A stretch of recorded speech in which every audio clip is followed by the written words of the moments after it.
Je m'appelle Loïc Villain, je suis enseignant-chercheur en physique à l'Université de Tours et je coordonne les ateliers de TLM qui sont des ateliers de sciences pour le grand public qui ne portent pas nécessairement sur la physique mais qui abordent vraiment des sujets très variés. Donc chaque année, il y a des ateliers différents, même si certains sont refaits d'une année sur l'autre. Là, on était dans l'atelier qui s'appelait Du grain au pain, qui abordait donc des aspects plus biologiques, mais aussi après culturels. D'autres ateliers de cette année sont par exemple un atelier sur le sommeil, un atelier sur la mémoire, plusieurs ateliers autour de la biodiversité, un atelier géologie, des ateliers astronomie, et puis il reste encore cette année un atelier autour du vin, donc des processus physico-chimiques de son vieillissement.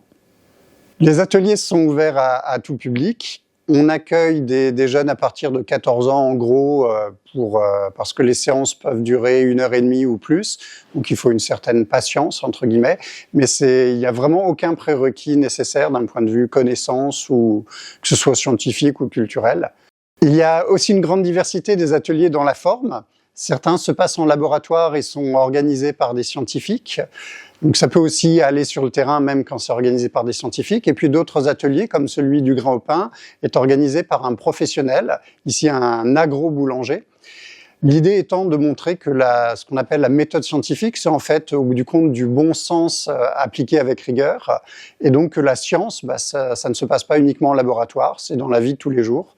Et donc les ateliers sont plus ou moins appliqués d'un point de vue scientifique et plus ou moins variés. Donc dans le pain, on a vu des notions de chimie, de physique, de biologie, et il y avait des références historiques, culturelles, etc., etc. Donc j'ai eu l'idée de proposer à Thibaut de monter un atelier de TLM autour du pain. Donc lui-même a décidé de faire du grain au pain parce que j'avais vu que c'était quelqu'un qui, dans son travail, utilisait vraiment la méthode scientifique, donc fonctionnait par essai, erreur, etc., et qui avait de grandes connaissances autour du pain, du grain, du blé, et qu'il, en plus, aimait en parler. Et quand on l'écoute parler, on vit sa passion avec lui. Donc voilà, il me semblait avoir toutes les qualités que doit avoir un scientifique et qui sont en fait des qualités humaines utiles également en dehors de la science. Thibaut Ferrard, je suis artisan boulanger à Langeais, en Indre-et-Loire. J'ai 34 ans. Je suis donc boulanger depuis mes 17 ans. Et aujourd'hui, j'exerce en tant qu'artisan où je fabrique ma production une fois par semaine que je vends sur un marché à Langeais.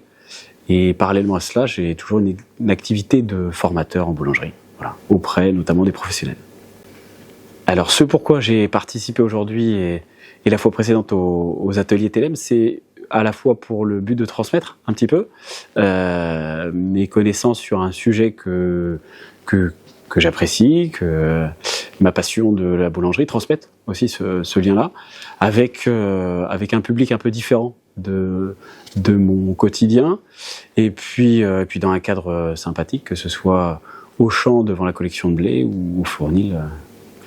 On n'y pense pas trop, mais la boulangerie c'est extrêmement scientifique. Tout dépend dans quel angle on aborde ce domaine-là. Mais la boulangerie, ça peut être extrêmement technique si on tombe dans du physico-chimique ou même un petit peu d'historique. Moi, j'aime bien mélanger tout ça et puis essayer de le rendre assez accessible en fait au grand public, essayer de le vulgariser un maximum pour que demain, en fait, les gens comprennent un peu mieux notre métier et puis comprennent un peu mieux aussi la vie du pain, tout simplement. Ouais. L'idée de ces deux séances, c'était de retracer à la fois l'histoire de la domestication du blé à travers les âges, à travers l'agriculture et à travers une centaine de variétés. Donc ça s'est produit directement sur place au champ à Langeais. Et par la suite, donc j'ai voulu aussi faire cette découverte un peu de la panification et de la fabrication du pain ici même pour comprendre, apporter un peu la continuité à la première journée. De façon très pratique et voir un petit peu en quoi derrière il y avait un lien entre la culture du blé et la fabrication du pain.